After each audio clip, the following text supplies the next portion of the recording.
Saudara, penetapan pasangan calon gubernur dan calon wakil gubernur Jakarta masih sekitar 2 pekan lagi. Namun ketiga bakal calon seolah sudah curi start mengumbar janji manis layaknya kampanye. Apakah ini demi gayat pemilih daerah khusus terlebih para Gen Z? Mana janji-janji manis yang lebih realistis? Kami akan membahasnya bersama dengan politisi PDI Perjuangan melalui sambungan Zoom. Sudah ada Mas Ciko Hakim. Selamat pagi, Assalamualaikum Mas Ciko. Pagi Risti, pagi Mas Umam. Oke, kemudian juga nanti ada politisi senior Partai Golkar Ridwan Hisyam yang nanti akan bergabung kemudian menyusul. Kemudian ada pengamat politik dari Universitas Paramadina, sudah ada Ahmad Hoirul Umam. Mas Umam, selamat pagi, Assalamualaikum Mas Umam. Selamat pagi Mbak Risti, pagi Bang Ciko. Iya, ini kan kita tahu ya penetapan calon gubernur dan calon wakil gubernurnya saja masih 2 pekan lagi masa kampanye, masih akan sekitar 25 September lah ya, akhir bulan nanti.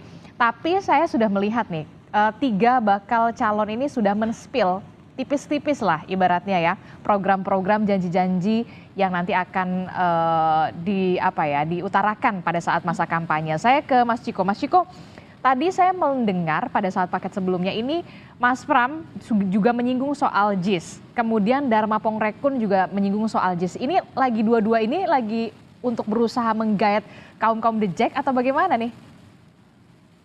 Saya rasa kalau kita bicara soal JIS, kita bicara soal Persija ya, tidak terbatas pada kaum The Jack atau Jackmania atau anggota resmi dari para pendukung kelompok resmi pendukung Persija Jakarta. Tetapi kita sedang berbicara tentang masyarakat Jakarta secara keseluruhan, karena Persija Jakarta itu adalah kebanggaan bagi kami-kami yang tinggal di Jakarta. Bukan hanya teman-teman yang bergabung dalam Jackmania, tapi khususnya memang mereka yang tergabung tentunya lebih punya passion, lebih passionate dan memang lebih intens mengikuti Persija Jakarta, bukan hanya pertandingan-pertandingannya, namun juga segala macam hal terkait dengan Persija.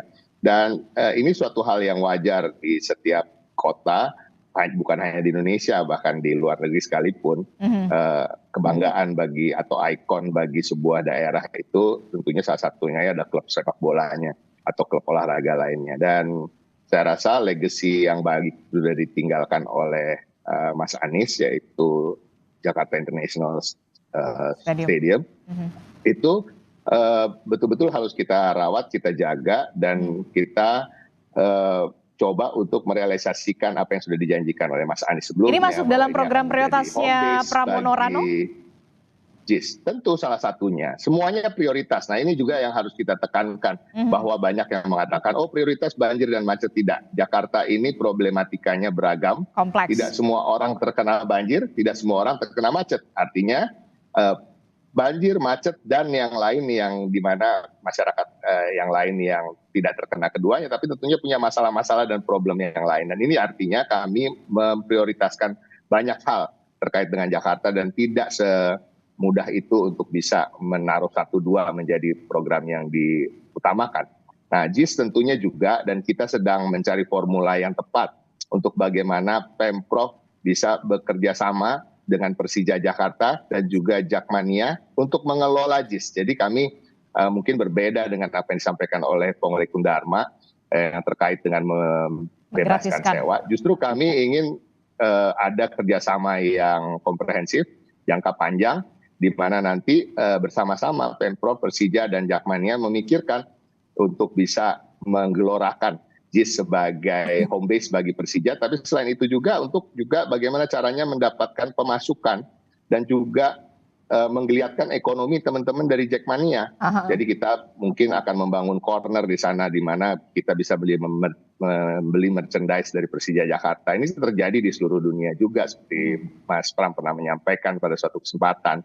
Kalau kita ke luar negeri kan itu tadi datang ke stadion lokal, di stadion lokalnya tentu menjual merchandise dari. Nah, dan ini akan kita serahkan pada Jackmania misalnya, atau kita juga memikirkan untuk bagaimana sekian persen dari besarnya lahan itu kita peruntukkan untuk UMKM yang mungkin adalah teman-teman dari Jackmania yang berusaha dan Itu artinya dagang. program Mas Anies pada saat menjabat sebagai gubernur terdahulu begitu ya, dengan programnya Jakarta International Stadium ini bisa dikatakan cukup sukses. Apa yang perlu disempurnakan? Karena banyak sekali ketika ada event yang berlangsung di JIS ini, banyak sekali keluhan area parkirnya, akses masuknya sempit dan segala macamnya. Apa yang perlu disempurnakan? Saya belum sampai ke sana. Ini lanjutannya adalah itu, dan ini sudah pernah disampaikan oleh Mas Pram, di mana memang jalannya masih kecil.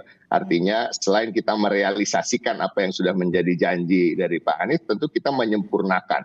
Menyempurnakannya apa? Tadi benar apa yang kata Disti. Tadi kalau ketika ada penonton lebih dari 40.000 orang di sana, sudah kita ukur bahwa kemacetannya akan terjadi luar biasa, bisa sampai 3 sampai 5 jam bahkan untuk mengurainya. Artinya infrastruktur di sekitar situ juga harus dibenahi, jalannya diperbesar, dan diberikan kenyamanan bagi para pengguna kendaraan bermotor. Itu satu, tapi tanpa kita harus melupakan masyarakat yang tinggal di sekitar situ. Kita tahu ada kampung Bayam di sekitar situ, ada teman-teman dari petani kota yang sampai hari ini masih memiliki problematika terkait dengan rumah tinggal mereka yang belum selesai juga urusannya dengan Jakpro maupun Pemprov DKI Jakarta. Nah, penyelesaiannya akan seperti apa nanti ketika Mas Pram dan Bung Rano ini akan terpilih nantinya? Ya, bagaimana nasib mereka? Tentunya kita akan pikirkan bagaimana hunian mereka tetap tidak terlalu jauh dari mana tempat mereka berusaha dan berkegiatan. Itu yang paling penting. Dan ini tidak hanya bicara soal Kampung Bayam atau Kampung Akuarium atau yang lain lagi, tapi ini berbicara ke seluruh Jakarta. Permasalahannya adalah memang kegiatan warga dengan tempat tinggal mereka berjauhan, dan kita tahu warga-warga yang strata ekonominya tidak terlalu tinggi ini akan memakan biaya yang banyak terkait dengan biaya transportasi tentunya. Nah, hal-hal seperti ini juga harus kita pikirkan. Kita belum bisa mengatakan oh ini solusinya, ini solusinya. Kita masih memformulasikan itu semua. Jadi kami merasa cukup aneh kalau ada yang memang sudah bisa mempinpoint langsung menyatakan bahwa solusi-solusi itu selesai. Keuntungan dari pasangan Pram dan Rano Karno, mereka adalah orang Jakarta dalam tanda kutip ya. Mas Pram walaupun berasal dari Kediri, telah menetap di Jakarta sejak tahun 85, circa 86 kira-kira begitu. Jadi udah cukup lama ya, 40 tahun tinggal di Jakarta. Saya rasa bisa dikatakan orang Jakarta. Apalagi Bang Rano yang lahir di Kemayoran, besar di Jakarta, dari keluarga sederhana, kemudian sukses semuanya sebagai seniman. Yang artinya apa? Artinya sudah mempunyai feel atau rasa mengenai kota ini. Jadi kadang-kadang kita tidak bisa hanya menyusun program, mendapat masukan dari ahli, atau membaca let's say blueprint dari Bappenas, atau kita membaca master plan sebelumnya. Tapi kita harus sehari-hari tinggal di suatu kota untuk merasakan di mana sih lubang-lubang jalanan itu berada, di mana sih kemacetan atau bottleneck itu ada, dan jam berapa di sana terjadi bottleneck, dan hal-hal lain seperti pemukiman padat, pemukiman yang ilegal. Dan Mas Pram ini kan goeser ya, anak sepeda gitu. Dia bersepeda rutin, bahkan lebih dari 3 kali seminggu, juga lari pagi. Artinya pelosok-pelosok di Jakarta ini sudah dia rasakan. Bukan hanya dia lihat melalui gambar-gambar atau dia dengar melalui ahli-ahli, tapi dia memahami betul. Artinya ini juga akan sangat membantu untuk bagaimana tadi menyusun prioritas, Disti. Karena kita tahu tidak semua rakyat Jakarta terkena banjir atau terefek macet. Jadi banyak sekali gitu yang bisa kita lakukan. Oke, perkembangan pembangunan Jakarta khususnya yang kita tahu gitu ya, di Jakarta ini merupakan barometer dan tentu saja menjadi percontohan bagi daerah-daerah lain. Tidak perlu jauh-jauh ke Depok, Bogor, kemudian Tangerang. Ini pasti mencontoh dari Jakarta begitu. Kalau misalkan program-programnya bagus di Jakarta, pembangunannya kemudian merata, tentu saja pasti ini akan diikuti oleh daerah-daerah lain begitu ya. Saya ke Mas Umam. Mas Umam, ini saya melihat gitu ada kesamaan di salah satu bakal paslon ini, ada Bung Rano, kemudian juga ada Ridwan Kamil begitu ya, kemudian juga ada Susono gitu. Sama-sama memberikan perhatian ke infrastruktur sepak bola Jakarta International Stadium. Apakah ini jadi upaya untuk menggrab masa dari The Jackmania? Kalau menurut Anda, Mas Umam? Iya, dalam konteks ini saya ingin meng-highlight beberapa hal. Pertama, terkait dengan konteks legal formal, Mbak Adisti. Memang dari sisi kampanye itu jadwal yang sudah ditentukan itu mulai tanggal 25 September. Dan ini masih jauh dari 25 September. Sampai di tanggal 23 November masa kampanye. Dan kalau misalnya kita merujuk pada PKPU nomor 15 tahun 2023, itu di poin 1 ada betul larangan yang cukup clear untuk tidak memulai kampanye. Tetapi di dalam konteks ini memang menjadi cukup penting karena bagaimanapun juga masa kampanye yang hanya sekitar 1,5 bulan atau praktis 2 bulan untuk menjangkau masyarakat yang cukup kompleks, memang ada baiknya dilakukan spill sejumlah kebijakan publik yang sekiranya bisa dipertimbangkan dan menjadi wacana yang jauh lebih produktif daripada menggunakan narasi-narasi yang justru saling membenturkan, eksploitasi politik identitas yang semuanya itu tidak produktif. Nah, di dalam konteks ini memang apa yang disampaikan oleh Pak Pram, yang disampaikan oleh Ridwan Kamil, salah satu dari bagian dari upaya pembentukan diskursus yang bisa dijadikan sebagai sebuah rujukan dalam konteks pembangunan Jakarta. Tapi apakah kemudian masih relevan dengan pemilih Jakarta yang kemudian bisa dikatakan logis, rasional, realistis begitu? Mensipil tipis-tipis gini. Ini menjadi evaluasi betul karena bagaimanapun juga kalau misal berbicara hanya pada level Jackmania, pada level komunitas sepak bola, saya pikir itu sangat segmented dan itu memang salah satu strategi untuk melakukan infiltrasi terhadap basis pemilih loyal, terutama dari segmen anak muda. Nah, segmen anak muda ini yang juga kalau misal kita kembali pada basis pemilih loyal di Jakarta, jumlahnya cukup besar dan tersebar merata di hampir semua kota-kota besar di Jakarta.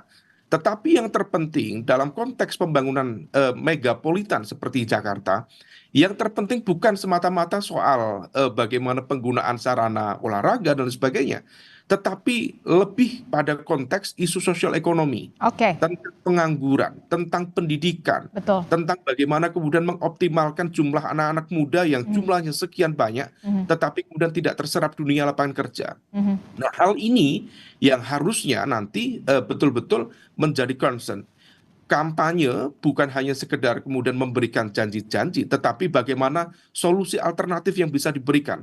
Karena kalau misal kemudian hanya melakukan kerja-kerja perbaikan pada level infrastruktur, kemudian pembangunan pada level yang fisik-fisik saja, saya pikir kita tidak akan berkembang. Apa yang terjadi di Singapura di bawah Lee Kuan Yew itu adalah sebuah cermin yang sangat luar biasa menarik dan juga sangat penting sebagai milestone dari kota yang sebenarnya sangat kumuh, kemudian bisa bertransformasi menjadi kota yang sangat dihargai dunia, yang memiliki glaring achievement yang sangat luar biasa. Nah, di level ini kita berharap ada inovasi-inovasi kebijakan yang jauh lebih meaningful, lebih fundamental daripada hanya bermain gimmick dengan memainkan isu sepak bola dan sebagainya. Lebih ada program-program yang lebih inovasi, lebih meaningful, lebih langsung terserap oleh warga Jakarta ya, yang lebih dekat begitu yang dirasakan oleh warga Jakarta. Saya akan menyapa dulu politisi senior Partai Golkar yang sudah hadir melalui sambungan Zoom. Sudah ada Pak Ridwan Hisyam. Selamat pagi, Assalamualaikum Pak Hisyam. Selamat pagi, Mbak. Iya, Pak Ridwan Hisyam, ini kita ada Mas Ciko, kemudian ada Mas Umam masih membahas soal janji-janji yang kemudian sudah di-spill lah tipis-tipis oleh masing-masing bakal pasangan calon. Yang kemudian ada kesamaan adalah pasangan Pramono Rano dan juga Dharma Pongrekun yang kemudian sama-sama juga punya konsentrasi untuk infrastruktur JIS begitu ya, yang kemudian bisa dilihat atau dirasakan oleh pemilih loyal The Jackmania. Tapi saya tidak melihat pasangan RK Suswono ini mengapa tidak berusaha untuk menggrab itu juga? Ataukah mungkin ada program lain kah yang dirasa lebih langsung ke warga Jakarta, Bung Ridwan? Ya, jadi begini ya. Ini kan janji-janji bakal calon gubernur Jakarta ya. Jadi saya juga dalam posisi bukan sebagai tim kampanye daripada Ridwan Kamil Suswono, tapi saya memberikan masukan sebagai politisi senior Partai Golkar yang juga punya pengalaman di dalam politik, dan saya 2 kali ikut pilkada di Jawa Timur meskipun belum menang. Jadi khusus Jakarta ini Mbak, kalau saya melihat itu kita tidak bisa mengobrol janji-janji seperti kalau kita pilkada di daerah-daerah lain. Karena pemilih Jakarta ini berbeda dengan pemilih daerah-daerah lain. Jadi memang kita harus menunjukkan realistis, yang realistis.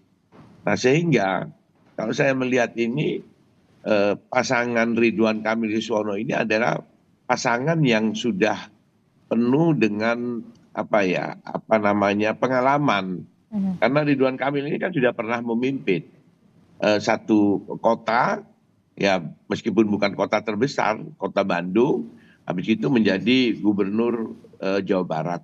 Saya kira dengan pengalaman yang dimiliki oleh Ridwan Kamil ini, dan juga saya kira Suswono pengalaman sudah pernah menjadi menteri, itulah yang diandalkan untuk bisa memimpin Jakarta yang daerah ibu kota lah. Sekarang kan masih ibu kota. Saya kira track itu recordnya, rekam jejaknya lebih mumpuni menurut Anda, sudah teruji. Iya, sudah teruji. Jadi kalau kita melihat janji Jackmania dan lain-lain, itu adalah masalah-masalah yang hanya meninabobokan masyarakat saja, dan itu tidak mempan untuk masyarakat Jakarta, karena kita lihat masyarakat Jakarta ini berbeda dengan daerah-daerah lain. Sehingga konsep yang realistis lah yang harus dikedepankan di dalam kampanye calon gubernur Jakarta ini, dan pengalaman yang sudah teruji. Oke, tapi kalau menurut Anda dengan program-programnya RK Suswono, salah satunya yang tadi sebelum paket dialog ini adalah soal mobil curhat, atau apakah ini memang bisa mengenal langsung, realistiskah langsung ke warga Jakarta menurut Anda? Mbak, suaranya putus-putus di tempat saya ini kebetulan di luar kota, kurang bagus. Oke, baik, kita akan kembali mencoba untuk memperbaiki komunikasi. Jadi tadi Anda menyebutkan warga Jakarta ini realistis, dan kemudian pasangan RK Suswono ini sudah teruji rekam jejaknya. Apakah program mobil curhat ini menurut Anda juga realistis untuk langsung mengena ke warga Jakarta? Iya, jadi salah satu program yang dijanjikan itu adalah hal yang baru, dan memang kita tidak mengetahui sekarang masyarakat yang sudah biasa ini. Padahal itulah tuntutan yang ada di Jakarta, dan itu membuat program itu melalui satu proses yang sudah dilakukan beberapa bulan terakhir, bahwa keinginan masyarakat Jakarta itu apa. Karena sebagai kota yang kompleks, saya bilang kompleks karena banyak permasalahan, sehingga hal itulah yang menjadi kebutuhan masyarakat yang belum bisa tersampaikan melalui jalur-jalur yang sudah ada. Jadi seperti jalur yang sudah ada di RT, RW, sampai ke kelurahan, kecamatan. Nah ini motong langsung dia, jadi bisa langsung ke masyarakat. Nah itu menjadi daya tarik, dan itu bisa menjadi masukan yang akurat, karena tidak melalui satu proses yang birokrasi. Itu saya kira kenapa ada program itu, dan ini memang. Dan menurut Anda cukup realistis di tengah pemilih Jakarta yang rasional? Program ya, betul. Itu maksud saya. Oke, saya ke Mas Ciko. Mas Ciko, kalau tadi disebutkan Pak Ridwan Hisyam kalau soal JIS, The Jack dan segala macam berusaha untuk menggrab, ini program yang hanya meninak bobokan saja warga Jakarta. Setujukah Anda?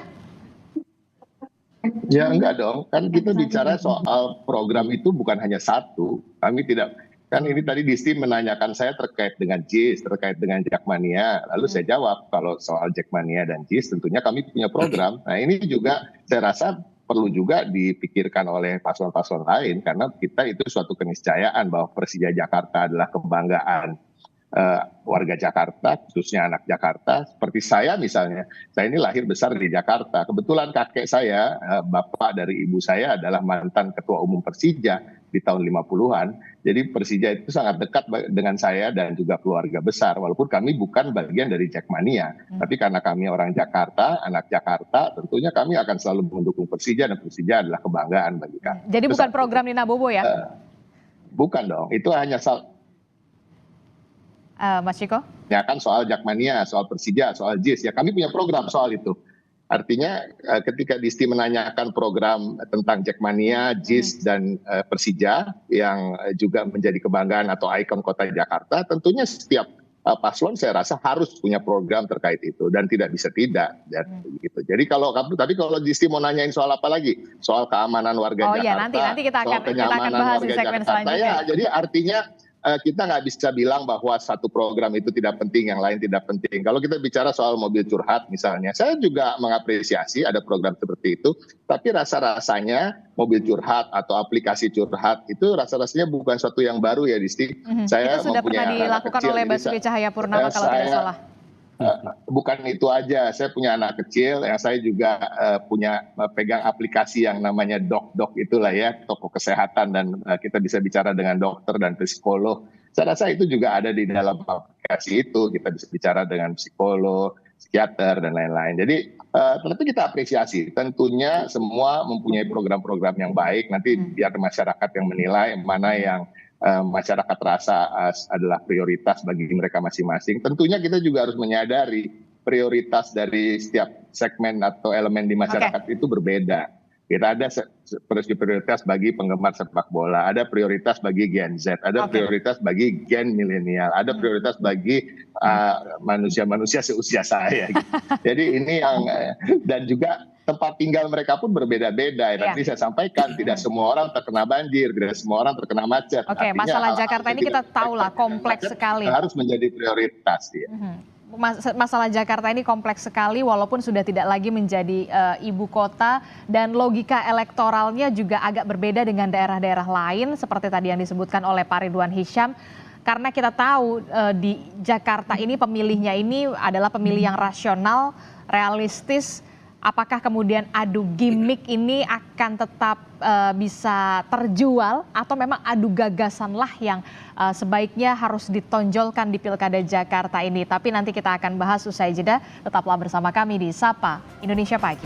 Terima kasih Anda masih bersama kami di Sapa Indonesia Pagi. Saudara, masih membahas soal obral janji bakal calon gubernur Jakarta, mana yang lebih realistis bagi pemilih Jakarta yang kita tahu sangat rasional sekali dan realistis tentu saja. Masih membahasnya bersama dengan Ciko Hakim dari PDI Perjuangan, kemudian ada Pak Ridwan Hisyam dari Partai Golkar, dan juga ada Mas Umam dari peneliti atau analis politik dari Universitas Paramadina. Saya ke Mas Ciko dulu. Mas Ciko, ini kan kalau kita lihat ya, memang pemilih Jakarta ini memang sedikit berbeda begitu ya dengan daerah-daerah lain, karena dari segi pendidikan mungkin lebih edukasinya lebih terlihat begitu, kemudian dari segi rasionalitasnya, realistisnya. Tadi kita sudah membahas soal bagaimana infrastruktur, JIS juga yang kemudian menjadi prioritas begitu ya dari pasangan Pramono Rano, tapi yang kemudian coba di grab juga adalah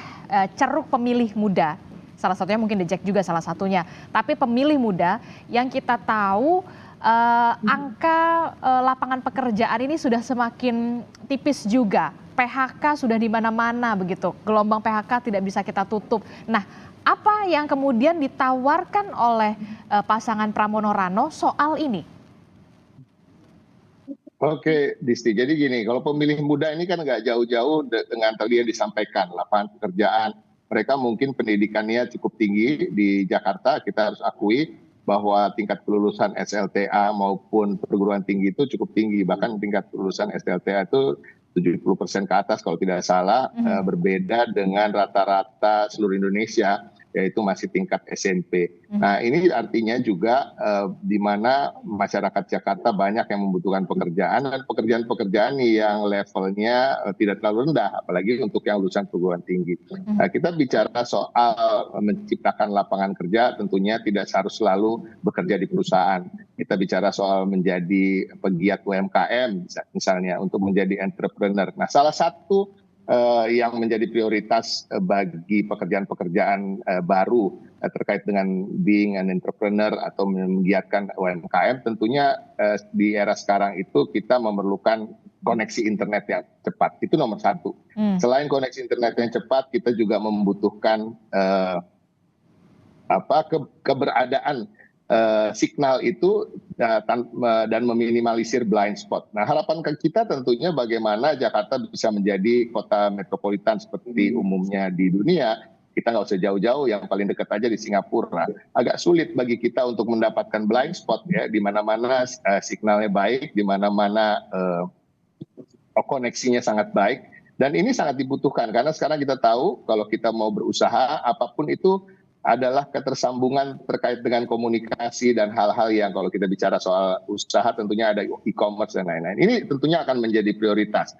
Jakarta menjadi tempat yang sangat internet friendly, bukan hanya koneksi tadi saya sampaikan, bahkan di tempat-tempat yang selama ini kita mengalami blind spot itu tidak terjadi. Nah, ini contohnya kan sekarang, kadang-kadang Zoom nih kalau live ya, suara masih bisa terputus-putus, ya kan, bahkan kita tinggal di daerah Jakarta yang bisa dibilang kayak saya di daerah yang cukup padat dan seharusnya tidak terjadi. Dan ini hal kecil tetapi ini sangat dibutuhkan. Selain itu kita harus ingat Jakarta akan menjadi DKJ, tidak lagi daerah khusus ibu kota Jakarta, dan akan ada urusan terkait dengan aglomerasi dan hubungan yang dekat dengan daerah-daerah penunjang seperti Jabodetabek, Jur. Nah, ini artinya masyarakat Jakarta juga tidak melulu harus berbicara tentang mencari pekerjaan di Jakarta, karena daerah ini akan terintegrasi. Seperti juga masyarakat di Bogor dan Tangerang, Bekasi, Cianjur dan sekitarnya juga mencari kerja di Jakarta. Nah, apa yang dibutuhkan untuk bisa ini menjadi lancar? Artinya apa? Ya kita bicara soal transportasi umum tentunya. Transportasi umum itu MRT dan LRT yang sudah baik, yang sudah digagas oleh pendahulu Bang Yos gitu ya, busway. Nah, ini kadang-kadang kita lihat agak setengah hati. Setengah hati itu gimana sih? Stasiunnya berhenti hanya sampai di Lebak Bulus. Seharusnya ini lebih panjang lagi kalau kita bicara soal aglomerasi. Kalau kita bicara ketersambungan antara daerah-daerah yang memang sudah menjadi penunjang bagi warga Jakarta. Jadi mendekatkan semuanya, artinya opportunities-nya juga makin banyak, dan ini harus kita lakukan. Oke, kenapa saya tanyakan ini Pak Ridwan Hisyam dan juga Mas Ciko, karena dari data yang saya baca adalah lebih dari 32.000 pekerja ini terkena pemutusan hubungan kerja atau PHK dalam kurun waktu Januari hingga Juni 2024. Dan DKI Jakarta atau Provinsi Jakarta ini tingkat PHK-nya tertinggi, bahkan mencapai 7.649 atau sekitar 23,49%. Tentu ini menjadi PR besar bagi calon gubernur dan juga wakil gubernur untuk menyelesaikan permasalahan bagaimana anak-anak muda dan juga warga Jakarta yang terkena PHK. Akan bagaimana nantinya nasib mereka, termasuk juga menyediakan lapangan pekerjaan. Pak Ridwan Hisyam, kalau untuk pasangan RK Suswono, bagaimana tawaran atau advice yang ingin Anda sampaikan soal ini, Pak Ridwan Hisyam? Baik, sayang sekali ternyata sambungan sinyalnya seperti yang tadi Anda sebutkan, Mas Ciko, sedikit juga bermasalah ternyata ya di luar kota begitu. Di Jakarta juga masih kadang-kadang putus-putus, itulah yang kemudian harus diperbaiki lagi oleh pemerintah ya, supaya kita bisa terkoneksi dengan bagus. Mas Umam. Karena ini bagian dari pekerjaan kan? Iya betul, ada bagian pekerjaan. Dan langsung contoh konkret ya kan, ketika sedang live kemudian terputus, itulah yang kemudian masih menjadi PR juga khususnya. Saya ke Mas Umam. Mas Umam, ini bagaimana soal angka PHK juga yang kemudian meningkat secara tajam begitu dari Januari sampai Juni 2024 ini, bahkan Provinsi Jakarta ini tingkat PHK-nya bahkan tertinggi. Kita tahu banyak juga perusahaan-perusahaan startup juga sekarang sedang bleeding. Bagaimana realistisnya bagi pasangan bakal paslon masing-masing ini di Pilkada Jakarta untuk bisa punya program yang langsung mengena untuk pengentasan atau lapangan pekerjaan ini? Ya Mbak Adisti, memang calon gubernur siapapun itu nanti, maka harus berani masuk dalam kebijakan yang sangat substansial seperti ini. Mhm. Karena kalau misal kemudian hanya bermain di ranah gimmick, saya pikir itu hanya repetisi dari strategi kebijakan yang tampaknya juga tidak akan mendapatkan impact secara meaningful di tengah masyarakat. Di Jakarta sendiri itu ada sekitar 18 atau bahkan 19% itu DPT-nya pemilih dari kalangan pemilih muda, yaitu dari segmen generasi Z. Sementara yang dari generasi milenial itu ada di sekitar angka 31,5 atau sampai 32%. Artinya secara total akumulatif lebih dari 50% pemilih yang ada di Jakarta itu adalah dari segmen anak muda. Nah, problemnya ketika kemudian yang terjadi seperti itu, di mana lebih banyak anak muda di Jakarta itu lebih banyak terserap dalam sektor pekerjaan yang sifatnya informal. Memang dalam status pekerjaannya ada, tetapi kategorinya informal. Nah, segmen informal inilah yang kemudian menghadirkan ketidakpastian dalam konteks lapangan kerja, sehingga kemudian begitu ada perubahan yang sifatnya itu disruptif, baik itu pandemi, situasi ekonomi global, termasuk penurunan mata rantai perdagangan internasional, maka kemudian impact-nya kepada mereka. Nah, ini yang kemudian calon kepala daerah, terutama calon gubernur, harus berani masuk di sana. Setidaknya, karena Jakarta itu kan dengan kompleksitas yang sedemikian rupa, tetapi ada juga konglomerasi-konglomerasi, kekuatan-kekuatan ekonomi besar yang seharusnya bisa diajak bekerja sama, bisa diajak untuk bagaimana menata Jakarta ke depan. Setidaknya menciptakan intermediary industries. Karena kita itu di Indonesia secara umum, UMKM kita itu memberikan kontribusi luar biasa kepada negara, termasuk dalam konteks Jakarta. Kalau secara agregat nasional, kontribusi PDB-nya itu 60% lebih, serapan tenaga kerjanya 90% lebih. Tetapi kalau misal kita cermati lebih detail, lebih banyak UMKM kita itu sebagai seller, bukan sebagai producer. Nah, apakah kemudian misalnya Pak Ridwan Kamil, termasuk Pak Pramono, memiliki kemudian kemampuan komunikasi yang cukup baik misalnya dengan jaringan pengusaha, dengan jaringan konglomerasi tadi, setidaknya untuk ikut mencarikan solusi untuk menghadirkan serapan tenaga kerja yang lebih substantif, yang lebih meaningful, memberikan kepastian dalam konteks pekerjaan kepada segmen anak muda di Jakarta dan juga di wilayah sekitarnya tadi. Nah, ini yang kemudian harus dilihat secara cermat. Selain itu, sebaiknya para calon gubernur itu tidak hanya juga bermain pada ranah isu-isu besar. Ada wilayah-wilayah periferal yang juga harus dipikirkan, mulai dari lemahnya perlindungan masyarakat pesisir dan juga pulau-pulau kecil di Teluk Jakarta. Itu juga harus dipikirkan. Kemudian bicara lagi tentang konteks reklamasi kemarin. Jangan hanya isu reklamasi dijadikan sebagai alat negosiasi dengan kekuatan-kekuatan oligarki, tetapi betul-betul diarahkan untuk menyelesaikan bagian dari kompleksitas persoalan di Jakarta. Banyak Dan sekali memang tidak sebenarnya kalah yang harus dipikirkan, tidak hanya soal ekonomi, kemudian juga perumahan atau rumah yang kita tahu di Jakarta sudah bisa dikatakan sudah tidak terbeli lagi, tapi juga isu lingkungan dan juga warga-warga di luar umum, betul. Jakarta, Termasuk isu khususnya di hunian Pulau layak Seribu yang ya. masih Pulau Seribu juga kan menjadi juga masalah harus krusial. dipikirkan ya. Mas Umam ya, saya ke Pak Ridwan Hisyam. Pak Ridwan Hisyam, ini kalau kita lihat ya, Jakarta ini menjadi provinsi dengan nomor 1, dengan peringkat pertama, angka PHK-nya besar sekali, 23,sekian% begitu.